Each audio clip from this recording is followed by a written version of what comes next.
hope that we can say that we have actually enjoyed this time together. But in all honesty, I think following Bishop Peter's words to us this morning, we need to be quite clear that as well as enjoying ourselves, what we are about is nothing less serious than fighting for the soul and the spirit of Anglicanism in our various situations and contexts. I wrote that down and I thought, oh gosh, I've learned something, I think, since I've been here for the last 24 hours. Why did I slip into that military imagery of fighting? Why did I assume that that's the right word to use? I don't know, but I don't think it will do.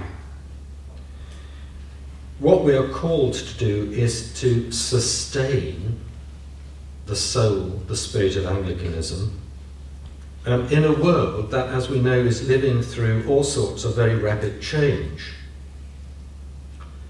It's a commonplace, but perhaps it's worth reminding ourselves that change for all of us can be challenging and full of opportunity, as well as sometimes being menacing and experienced as threat.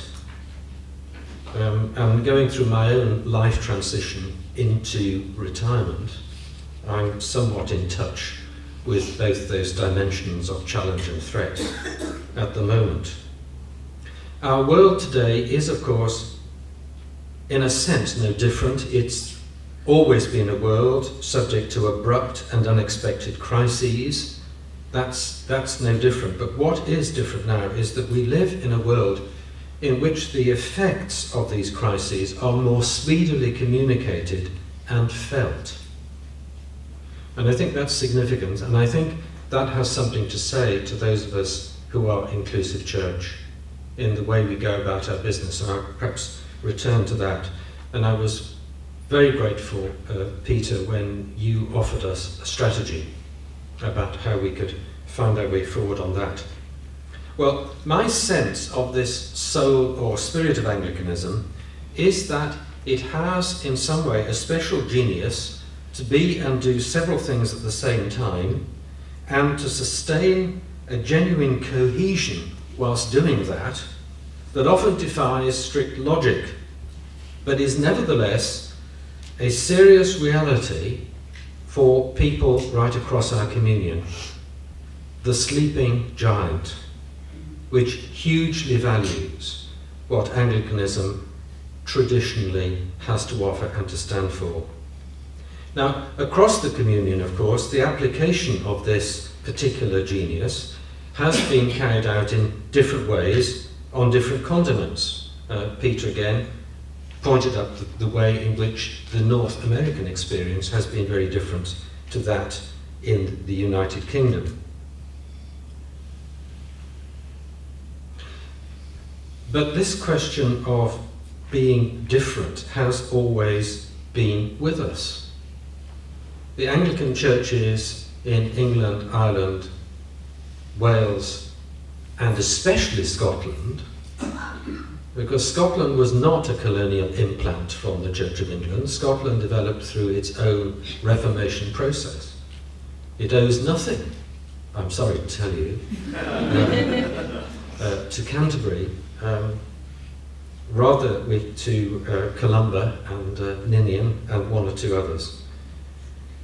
So diversity has been something that has always been present, and it's been present right on our own doorstep, but it's not usually acknowledged, I have to say that. We're not in that sense in a different position, but we are in a different place, I think, where diversity is pushing the bonds of affection, so-called, to breaking point. And it is, I think, interesting, again this has been raised, to ask the question, why now? Why this? What I find actually truly scandalous in terms of the life of the communion is that in an address to the Lambeth Conference in 1968, the then Archbishop of Canterbury challenged the bishops to take account of the increased stresses because the organisational nature of the communion was shifting. 1968. 40 years later, we are still scuttering around, spending time being panicked towards what is a botched attempt to stick together a broken vessel. And I think to do that by using a mechanism which, at least to many of us, is un-Anglican in its very nature. I want to, at this point, quote from a poem that was brought to my attention quite recently by a brother bishop from America. It's by an American poet, Naomi Shihab Nye.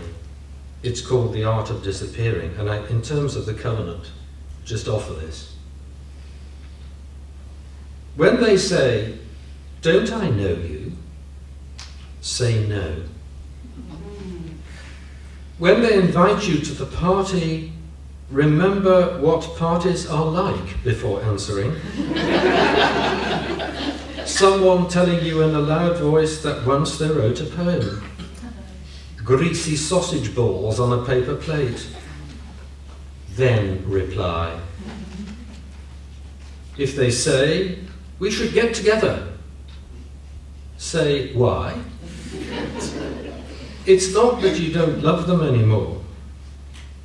You're trying to remember something too important to forget. Trees? The monastery bell at midnight? Tell them you have a new project. It will never be finished. When someone recognizes you in a grocery store, nod briefly and become a cabbage.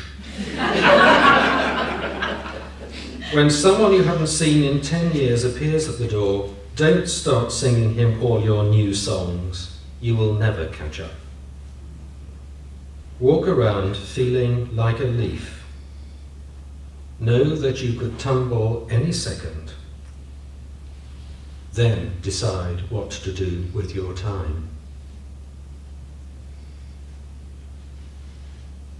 When they invite you to the party, remember what parties are like before answering.